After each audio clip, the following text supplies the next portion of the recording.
Good evening అండి. మొదటిసారిగా మహబ్ channel visit చేసిన వారు సబ్స్క్రైబ్ చేసుకోండి. కావాల్సిన ఇన్ఫర్మేషన్ కోసం కామెంట్లో తెలియపరచండి.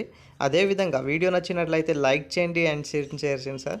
సో ఈ వీడియోలో మనకు ఇప్పుడే వచ్చినటువంటి ఒక బిగ్ బ్రేకింగ్ అప్డేట్ ఏంటిదంటే 30,000 ఉద్యోగాలకు ఫైనాన్స్ డిపార్ట్మెంట్ కోసం ఆమోదం కోసం పంపించారు. సో మనకు త్వరలోనే ఈ 30,000 ఉద్యోగాలు రాబోతున్నాయి. సో సెప్టెంబర్ 30 వరకు ఏదైతే పంచాయతీ ఎలక్షన్స్ ఉన్నాయో ఆ ఎలక్షన్స్ అయిపోయిన అమ్మటే 30,000 ఉద్యోగాలు వచ్చే అవకాశం ఉన్నది. అదేవిధంగా ఎస్సీ వర్గీకరణ కోసం కొత్త రోస్టర్ తయారు చేస్తున్నట్టుగా చెప్పడం జరిగిందండి. సో మొత్తానికైతే తెలంగాణలో మళ్ళీ జాబ్ క్యాలెండర్ రాబోతుంది.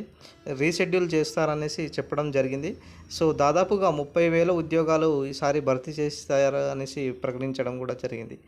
ఎస్సీ వర్గీకరణ తర్వాత ఏదైతే రోస్టర్ ఉన్నదో ఆ రోస్టర్లో ఎస్సీ వర్గీకరణకు సంబంధించినటువంటి ఏ అండ్ బీసీ వాళ్ళకు వాళ్ళ యొక్క రిజర్వేషన్ ప్రాతిపదిక రోస్టర్ కల్పించి దీని యొక్క నోటిఫికేషన్ ఇవ్వాలన్న ఉద్దేశంతో ఈరోజు తెలంగాణ ప్రభుత్వం ముందడుగు వేసిందండి. సో మొత్తానికైతే తెలంగాణలో మళ్ళీ ఉద్యోగాల జాతర రాబోతుంది. సో గతంలో ఏదైతే ఇచ్చారో జాబ్ క్యాలెండర్ ఇచ్చారో ఆ జాబ్ క్యాలెండర్ అక్టోబర్లో ఇచ్చారు. కానీ ఎస్సీ వర్గీకరణ కారణంగా అది డిలే అయింది. మళ్ళీ ఈ ఎస్సీ వర్గీకరణ అమలైంది కాబట్టి కొత్త రోస్టర్ తయారు చేసి మళ్ళీ ఉద్యోగాలను షెడ్యూల్ చేయాలన్న ఉద్దేశంతో ముందుగా ఈ యొక్క ఫైనాన్స్ డిపార్ట్మెంట్కి క్లియరెన్స్ కోసం పంపడం జరిగిందనమాట. సో ఈ క్లియరెన్స్ కంప్లీట్ అయిపోయిన తర్వాత ఉద్యోగాలు అనేది మరి త్వరగా భర్తీ అయ్యే అవకాశం దాదాపుగా ఎక్కువగా కనబడుతుంది. సో గతంలో చెప్పినట్టుగానే మరి కాంగ్రెస్ ప్రభుత్వము జాబ్ క్యాలెండర్ ఇవ్వాలన్న ఉద్దేశంతో ఈరోజు ముందడుగు వేయడం జరుగుతుంది సార్. ఖచ్చితంగా అయితే యథావిధిగా నోటిఫికేషన్లు అయితే వచ్చే అవకాశం ఎక్కువ ఉన్నది కాబట్టి మీ యొక్క ప్రిపరేషన్ అనేది కంటిన్యూ చేసుకోండి. ఖచ్చితంగా ఉద్యోగ నోటిఫికేషన్లు అయితే యథావిధిగా వస్తున్నాయి. సో ఇంకా ఎవరైతే ప్రిపరేషన్లో లేరో ఖచ్చితంగా వాళ్ళు ప్రిపరేషన్లో ఉంచుకోండి. ఖచ్చితంగా 30,000 ఉద్యోగాలకు ఫైనాన్స్ డిపార్ట్మెంట్ ఆల్రెడీ క్లియరెన్స్ కోసం పంపించారు.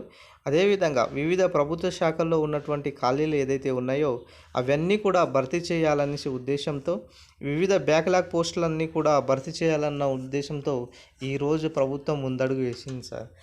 ఏదైతే నిరుద్యోగులు చేసినటువంటి మహాగర్జన కార్యక్రమం ఏదైతే ఉన్నదో ఆ మహాగర్జన ఫలితమే ఈరోజు ఈ యొక్క 30,000 ఉద్యోగాలకు ఫైనాన్స్ డిపార్ట్మెంట్ పంపడం జరిగింది. సో మొత్తానికైతే తెలంగాణలో మళ్ళీ ఉద్యోగ నోటిఫికేషన్ జాతర మోగనున్నది సార్. ఎస్సీ వర్గీకరణలోనే ఈ యొక్క రోస్టర్ పాయింట్ ఇచ్చిన తర్వాత దీనికి సంబంధించినటువంటి నోటిఫికేషన్ యథావిధంగా వస్తాయి. అదేవిధంగా స్థానిక సంస్థల ఎలక్షన్స్కి సంబంధించినటువంటి హైకోర్టు కూడా ఈరోజు తుది తీర్పు ఇవ్వడం జరిగింది. ఏదైతే సెప్టెంబర్ లాస్ట్ వరకు 30 వరకు ఈ యొక్క ఎన్నికలు నిర్వహించాలి అన్న ఉద్దేశంతో ఈ యొక్క తీర్పు అనేది రావడం జరిగింది కాబట్టి సో ఖచ్చితంగా అయితే మరి సెప్టెంబర్ ఆర్ అక్టోబర్లో నుంచి ఈ యొక్క ఉద్యోగాలను భర్తీకి ప్రభుత్వము సన్నద్ధం అవుతుంది. సో ఖచ్చితంగా నోటిఫికేషన్లు అయితే యథావిధిగా వస్తాయి.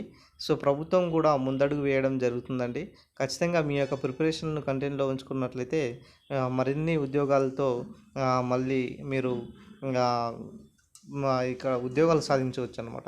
ఎవరైతే రీసెంట్గా 1 or 2 మార్క్స్తో ఉద్యోగం కోల్పోయి బాధపడుతున్నారో సో వారి కోసం అనేసి మళ్ళీ ఒక అవకాశం రావడం జరిగింది కాబట్టి సో వెంటనే మీరు మీ యొక్క ప్రిపరేషన్ అనేది కంటిన్యూలో ఉంచుకొని సో ఉద్యోగాల నోటిఫికేషన్ను తయారు చేసుకోండి. ఖచ్చితంగా ఈసారి అయితే మీరు ఒక విజేతలుగా నిలబడి ముందుకెళ్తారు. సో ఎనీహౌ కంగ్రాచులేషన్స్ అందరికీ. మీరందరూ కూడా క్వాలిఫై అవ్వాలనేసి కోరుకుంటున్నాము. సో వీడియో నచ్చినట్లయితే లైక్ చేయండి, షేర్ చేయండి, సబ్స్క్రైబ్ చేసుకోండి my dear friends. Thank you friends. Thank you one and all.